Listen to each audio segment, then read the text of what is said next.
ہر کام کرنے سے پہلے اپنی نیت چیک کرو حضرت، یہ کام ہم کیوں کر رہے ہیں حضرت، میری نیت کیا ہے، مخلوق کے لیے کر رہا ہوں یا اللہ اور اللہ کے رسول کے لیے کر رہا ہوں. پھر دیکھو تو صحیح حضرت، وہ عمل جو آپ اللہ اور اللہ کے رسول کے لیے کریں گے وہ عمل آپ کو کتنا لطف دے گا حضرت، وہ عمل آپ کو کتنا مزہ دے گا حضرت. اسی لیے تو آج لطف نہیں ہے حضرت، آج مزہ نہیں ہے. کیوں؟ کیونکہ کام اللہ کے لیے نہیں. جواب کیا تھا جی؟ ہے جنید تو اتنا بڑا شیخ ہو گیا ہے تو تجھے اتنی سی بھی بات نہیں پتہ چل سکی کہ جو کام اللہ کے لیے کیا جائے مخلوق سے اس کا بدلہ نہیں لیتے. آؤ حضرت اپنے اللہ کے لیے کریں حضرت جی، آؤ اپنے اللہ کے لیے کریں خوب حضرت جی. جو ہے نا وہ اپنے معاملات کو سنوارو حضرت، اپنے اللہ کے لیے چیک کرو حضرت،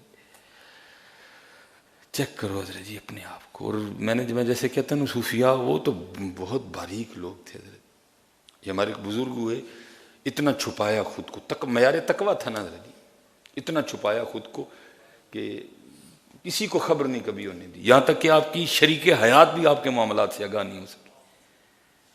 وہ کیا کرنا کہ میں انگلش ٹائم کے حوالے سے 12-1 بجے اٹھ کھلونا حضرت، نوافل پڑھنے، رونا اپنے اللہ کے. جب اس کے اٹھنے کا ٹائم ہونا نا تو جا کے بستر پہ لیٹ جانا.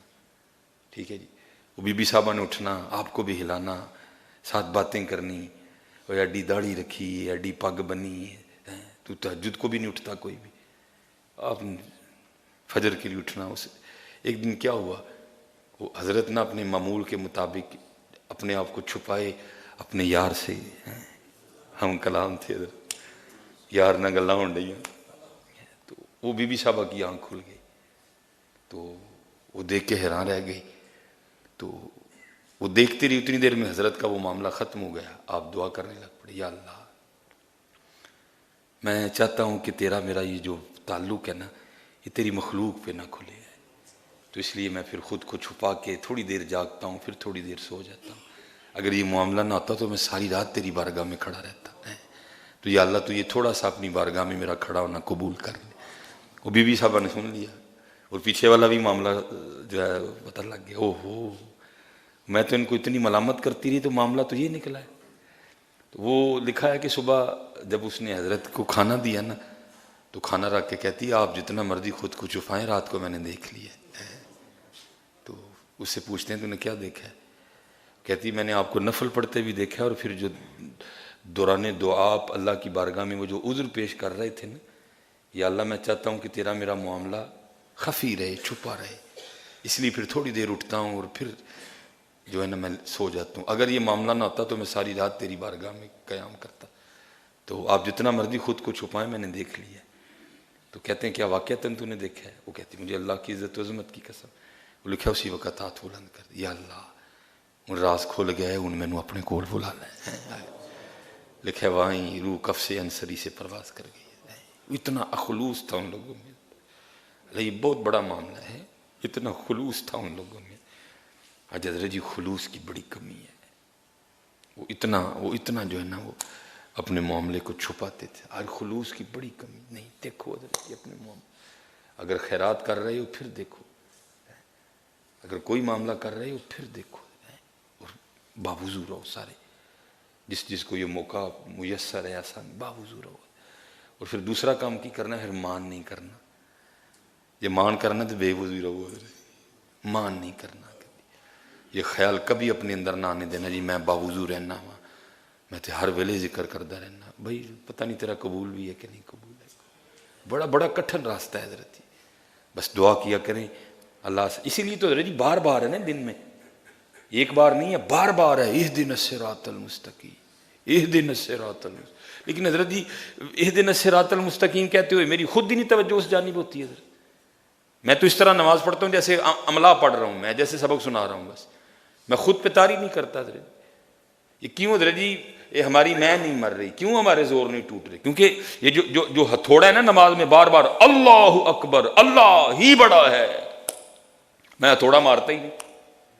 میں تو بے توجہ ہی سے اللہ اکبر ہو گیا نہیں، یہ ہتھوڑا ہے، مارو بار بار اس کو نماز میں خود پہ. اللہ اکبر، میں کچھ نہیں، میرا اللہ بڑا ہے. اللہ اکبر، میں کچھ نہیں، میرا اللہ بڑا ہے. اللہ ہی بڑا ہے، اللہ سب سے بڑا ہے. ہم ہتھوڑا مارتے ہی نہیں، ہم تو بے توجہ ہی سے اللہ اکبر کہہ کے ہو گئے ہی نہیں تھے. نہیں، اس اللہ اکبر کو خود پہ تعریف بھی تو کرو نا. پھر ہی تو یہ رنگ آئے گا کہ جب اس کا نام آئے گا پھر آپ اپنی بات کو ختم کر دو. میں نے کئی جگہ لوگوں کو سنا، وہ جی میں تے اپنے پیو دی بھی نہیں منی کدی. لوگ بات کرتے ہیں جی میں تے اپنی گل دے اتنا پکا وا جی مر جا تو میں اپنے پیو دی بھی نہیں کدی منی. بھائی یہ چیز تو نکال نہیں ہے اندر سے. ماننا ہی تو ہم نے ہے حضرت جی، اور ماننے کا نام تو بندگی ہے حضرت. جس نے مانا نہیں اس نے بندگی کیا کی ہے حضرت. اصول تو یہ ہے کہ جب اس کا نام آئے پھر دوسری بات ہی کوئی نہیں ہے حضرت. لیکن کیا ہے، ہم اللہ اکبر کو خود پہ طاری نہیں کرتے. یہ حضرت ابو بکر شبلی رحمۃ اللہ تعالی علیہ اب بہت بڑے صوفی ہوئے. حضرت جنید بغدادی رحمۃ اللہ تعالی علیہ کے بعد آپ کا نام ہے. مرید بھی تھے، خلیفہ بھی تھے حضرت کے. آپ سلسلہ عالیہ قادریہ شریف کا جو شجرہ ہے، تو جو میں نے پچھلے جمعے بیان کیا تھا نا حضرت جی، بس یہ فرماتے ہیں خود ہی، کیونکہ حضرت یہ فطری عمل ہے. جب آپ اللہ اللہ کریں گے نا، یہ فطری عمل ہے. پھر ایک وقت ضرور آئے گا کہ جب آپ کا دل چاہے گا کہ انہوں نے ویکھیے. یہ فطری عمل ہے. اقبال نے بھی کہا تھا نا، کبھی ہے حقیقت منتظر نظر آ لباس مجاز میں، کہ ہزاروں سجدے تڑپ رہے ہیں میری جبین نیاز میں. یہ آتا ہے وقت جب بندہ تسلسل سے اللہ اللہ کرتا ہے نا، پھر وہ اللہ اللہ کرنا بندے کے اندر یہ دیا جلا دیتا ہے حضرت، کہ پھر صوفیاء کی زبانوں سے پھر ایسے جملے ادا ہوتے ہیں. کونگٹ چک لے سجنا وے ہن شرما کانوں رکھیاں. پھر یہ جملے صوفیاء کی زبان سے ادا ہوتے ہیں. تو وہ اب حضرت ابو بکر شبلی علیہ الرحمہ فرماتے ہیں مجھ پہ بھی وہ وقت آیا. تو کہتے ہیں میں اپنے شیخ کی بارگاہ میں حاضر ہوا اور جا کے عرض کی، حضور کوئی نگاہ کرم فرماؤ کہ وصل ہوئے، اے حجابات اٹھ جان.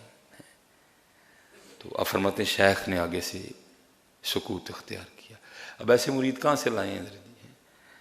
کہتے میں نے دوسری بار پھر عرض کی، شیخ نے پھر سکوت اختیار کیا. کہتے تیسری بار پھر عرض کی، شیخ نے پھر سکوت اختیار کیا. کہتے میں اٹھ کے آ گیا. اور کہتے میں جب اپنے گھر میں آیا تو جو وظیفہ تھا فرماتے میں نے اس کو پڑھنا شروع کر دیا. کہتے میرے دل میں نہ خیال آیا، اور پھر وہ خیال مجھ پہ اتنا غالب آیا کہ مجھ سے وظیفہ بھی نہیں پڑھا جا رہا تھا. خیال کیا تھا؟ ابو بکر تو بخیل ہے. بخیل اللہ کو بڑا ناپسند ہے. تو بخیل ہے.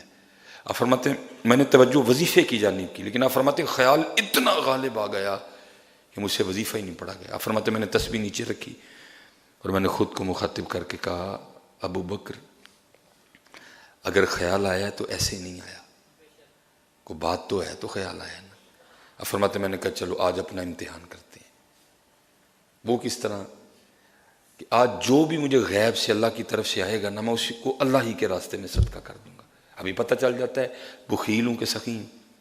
آپ فرماتے اللہ کی کرنی 100 سونے کے سکے آئے. تو اب آپ فرماتے ہیں میں تہیہ کر چکا تھا کہ کرنا ہے. آپ فرماتے میں نے کہا نہیں بھائی اب یہ میرے نہیں ہیں. آپ فرماتے میں نے وہ 100 سونے کے سکے اٹھائے اور میں کسی شخص کی تلاش میں نکلا کہ جس کو یہ میں 100 سونے کے سکے دوں. آپ فرماتے گزر ہوا تو کیا دیکھتا ہوں کہ میرے شیخ، میرے پیر و مرشد حضرت جنید بغدادی رحمۃ اللہ تعالی بیٹھے اپنا خط بنوا رہے ہیں، اپنی ریش مبارک درست کروا رہے ہیں. کہتے میں نے کہا اس سے بہتر اور کیا جگہ ہے، اپنے شیخ کی بارگاہ میں پیش کرتا ہوں، حضرت کی جدھر مرضی ہوگی حضرت اس کو استعمال کر لیں گے. فرماتے میں گیا، اور کیونکہ حضرت جنید بغدادی ذکر کر رہے تھے، کہتے میں نے جا کے نا وہ سکے حضرت کو پیش کیے اور عرض کی پیر و مرشد ان کو قبول فرما لیں.